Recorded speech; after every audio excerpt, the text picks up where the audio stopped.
Oi, bom dia, galera do nono ano. Bom, nós vamos dar continuidade às nossas aulas agora, né? Agora no modo EAD, mas nem por isso não vai haver viagens ao passado, tá? Em história. Bom, nas últimas aulas presenciais, nós já tínhamos falado a respeito do módulo 4. Entretanto, não deu tempo de a gente fazer as atividades do módulo 4, né? E esse momento das atividades na sala de aula é sempre um momento de explicar novamente para vocês, tirar as dúvidas, né? Então, o que nós vamos fazer agora? Nós vamos fazer uma revisão rápida da primeira parte, né? Eu dividi o módulo 4 em duas aulas, e aí nós vamos fazer uma revisão da primeira parte e eu vou encaminhar as atividades da primeira parte.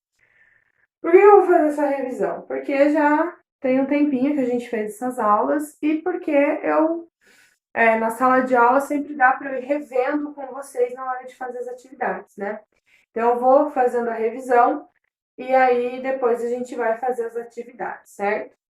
Então, vocês podem ver que tá aqui, né? Módulo 4 de História do nono ano, uma revisão para as atividades, tá? O módulo 4 começa lá na página 178, 178. E aí ele vai falar do Brasil República. E aí vocês estão vendo que eu coloquei aqui Brasil República em um ponto de interrogação? Por que Brasil República em um ponto de interrogação, né? Para começar, vocês lembram que dia que é proclamada, que é comemorada a proclamação da República no Brasil? Pensem aí, qual é o dia da proclamação da República? Mandem aqui para mim nos comentários do vídeo. Pensaram? 15 de novembro, né? Bom, agora eu já falei, não precisa mandar mais. Mas enfim, por que é um feriado? Por que é tão importante assim? Esse questionamento de por que é um feriado e por que é tão importante, eu quero que vocês mandem aqui para mim, tá? Bom, e por que o meu Brasil República não tá com uma exclamação e tá com um ponto de pergunta? What? Bom, vamos começar pensando que república, o termo república, ele significa coisa pública.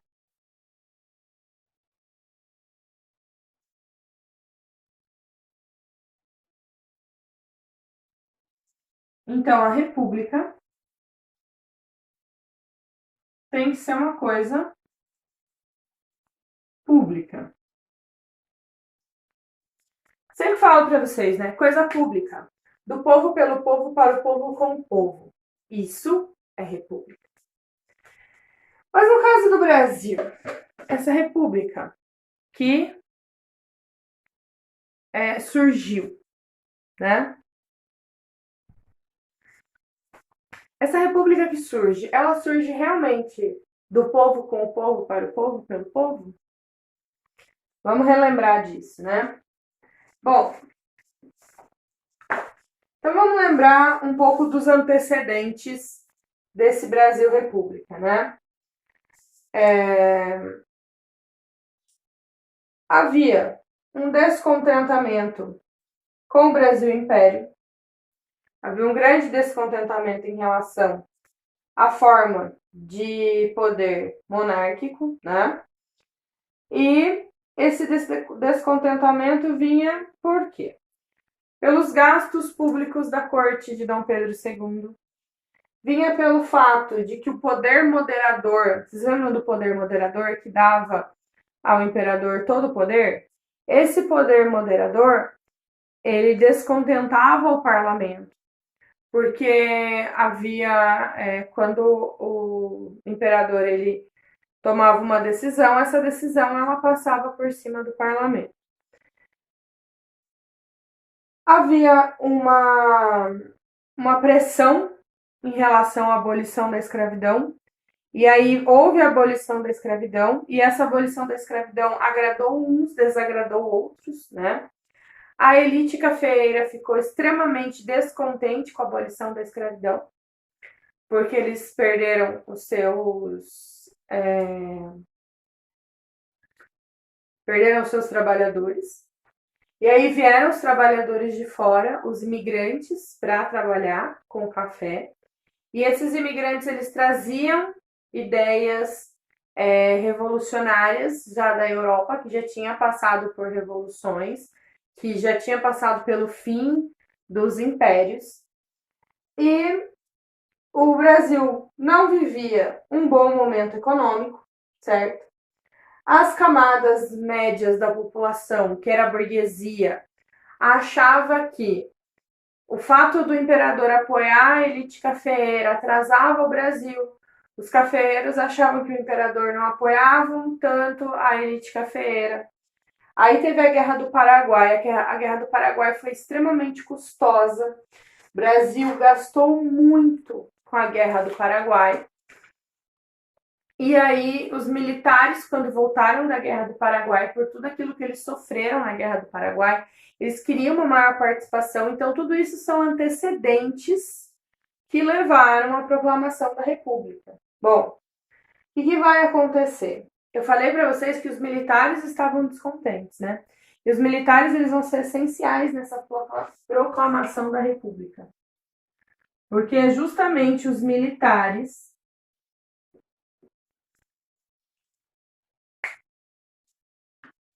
que em 15 de novembro de 1888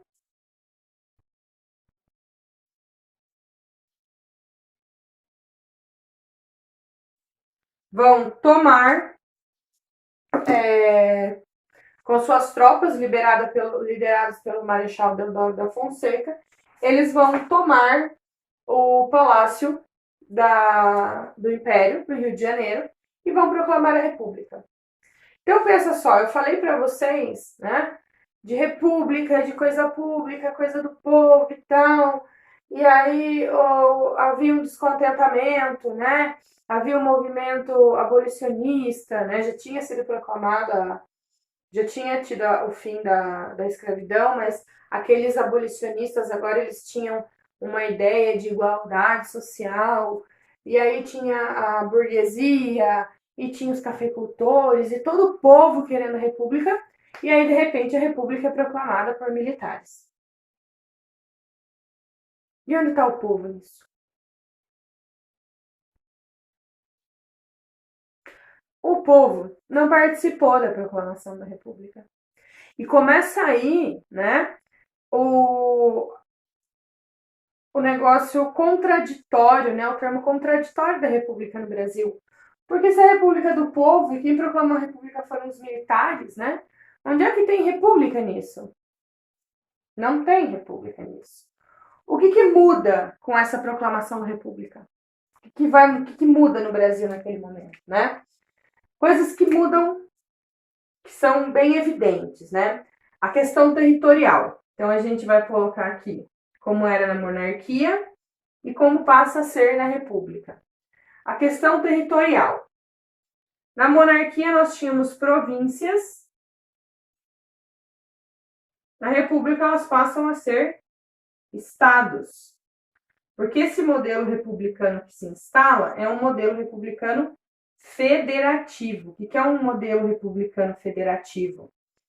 Os estados têm sua autonomia, com seus governadores, e são comandados pelo presidente. Mas cada estado tem sua autonomia. A questão dos poderes, porque na monarquia a gente tinha o poder moderador, e tinha também o executivo, o legislativo e o judiciário. Só que, no fim das contas, todos eles passavam pelo aval do poder moderador. Aqui a gente tinha 4 poderes. Aqui a gente passa a ter 3 poderes só.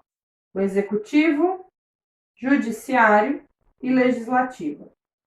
Não tem mais o poder moderador. E o voto, né? O voto na monarquia era censitário, não era todo mundo que votava, e era um voto indireto. Ou seja, votava-se em quem ia escolher o parlamento. Então, lá na sua província, você votava para escolher pessoas que iam escolher os parlamentares. Aqui na República, o voto passa a ser direto. Mas esse voto que passa a ser direto também ainda não é um voto universal, porque podia votar homens maiores de 21 anos, que fosse alfabetizado, tivesse alta patente. Então, só 10% da população votava. Mulher não votava, analfabeto não votava, militar de baixa patente não votava, morador de rua não votava, homem menor de 21 anos não votava. Então, ainda continua sendo uma coisa não tão, igualitária. E o voto continua sendo aberto. Ou seja, a pessoa ia votar e ela dizia: eu voto no João da Silva. Daí não estava lá. Maria votou no João da Silva. Super interessante, né? Esse período, né, que a gente chama de república, esse período aqui que foi governado, o início, né, da república, que ele vai, que os militares vão tomar o poder, a gente conhece como República Volver. Então, a república no Brasil foi chamada de República Volver no início, porque foram os militares que tomaram o poder, certo? Bom, tomou-se o poder, os militares proclamaram a república, Dom Pedro pegou suas coisas, família, e voltou para Portugal, né? Foi lá enfrentar a queda do absolutismo português. E aí, como é que ficou o Brasil? Porque a gente lembra que nós tínhamos que apoiavam a república. Militares, cafeicultores,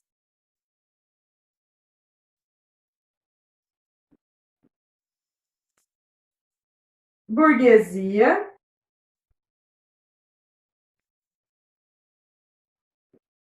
e os radicais. Então, cada um deles tinha um projeto para essa república no Brasil. Cada um deles, cada uma dessas divisões aqui, tinha uma ideia, uma noção de como a república seria implementada no Brasil e como ela seria melhor no Brasil, né? Os militares, eles eram influenciados, né, por ideias positivistas. Esse positivismo, ele é de um filósofo sociólogo chamado Auguste Comte, que ele falava de ordem e progresso, que ele falava que um Estado, para ele ser bem gerido, ele deveria ser um Estado forte. E os militares, eles apoiavam esse Estado forte com poder centralizado. Militares, né?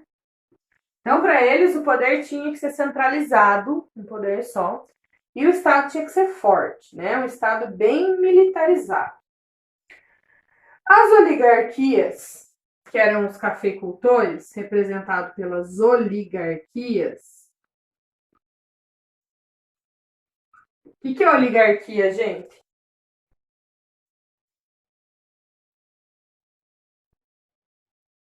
Oligarquia é poder na mão de poucos, tá? As oligarquias, elas não apoiavam esse poder centralizado. Eles apoiavam a política dos estados, que é o federalismo.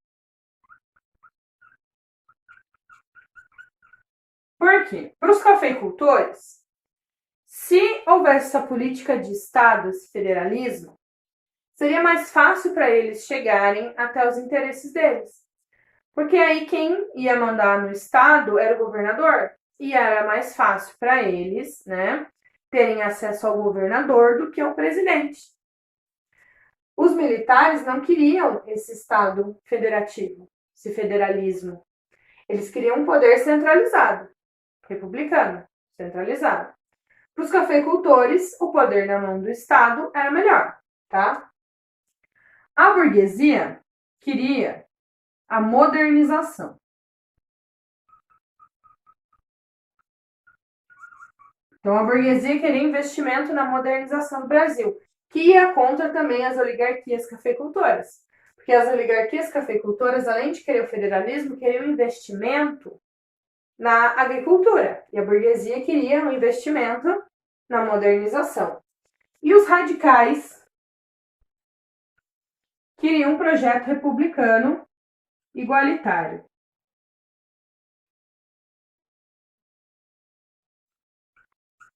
Que era a igualdade das massas, dos trabalhadores, dos votos, né, que ia contra os outros aqui. Então, esses eram os 4 projetos republicanos que a gente tinha no Brasil. Vocês devem lembrar do que eu falei para vocês, né, que quem conquistou a República foram os militares. Então, adivinha só qual projeto ganhou no começo, a priori? O projeto dos militares. Os militares eles vão ficar no poder de 1892 até 1889, desculpa. 1889 até 1894 eles ficam no poder, tá? Então, de 1889 a 1892, eu tive o Marechal Deodoro da Fonseca.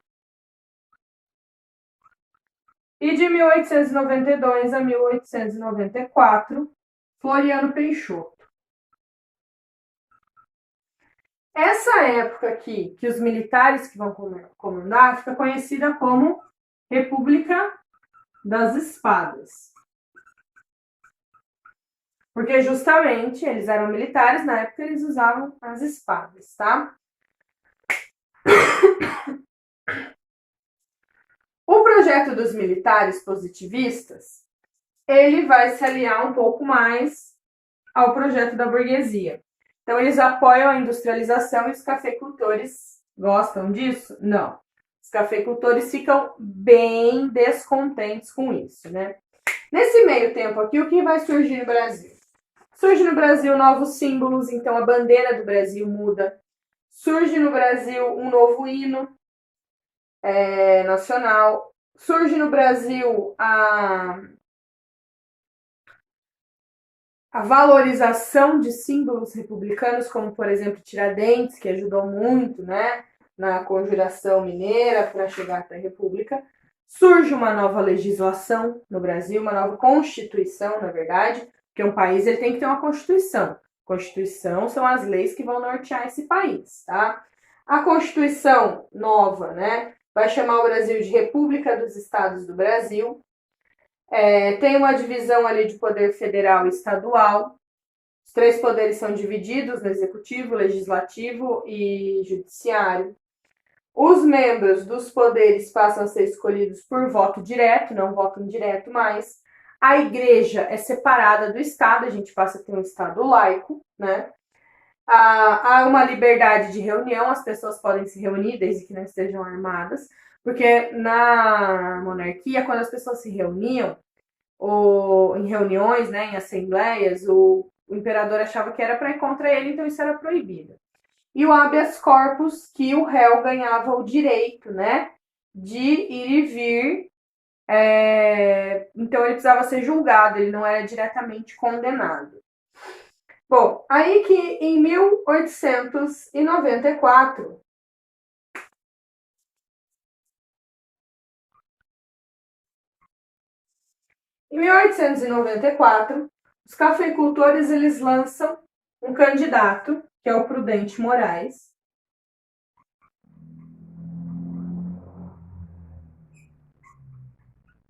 E o Prudente Moraes, ele ganha a eleição, certo?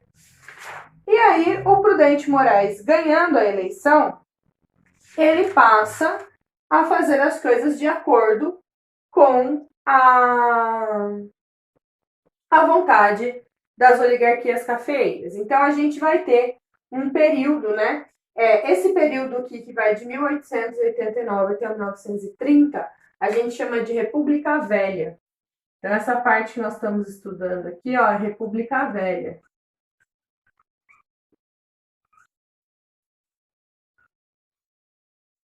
E aí, o Prudente de Moraes, ele vai apoiar os cafeicultores do Brasil. E aí, na próxima aula, a gente vai observar melhor como que esse Prudente de Moraes, ele ajudou essa república, que ajudou os cafeeiros, tá? Então, o que eu quero que vocês façam agora, né? Quais atividades nós vamos fazer baseados nessa parte aqui da nossa revisão? Vocês vão fazer atividade da apostila 1 e 2, tá? Em casa, 1, 2, 3 e 4. E rumo ao ensino médio, 1, 2, 3 e 4. E eu vou estar online lá com vocês no grupo do WhatsApp, no plural agora, para tirar as dúvidas de vocês em relação a essas atividades, ok? Então, até a próxima aula. Estudem!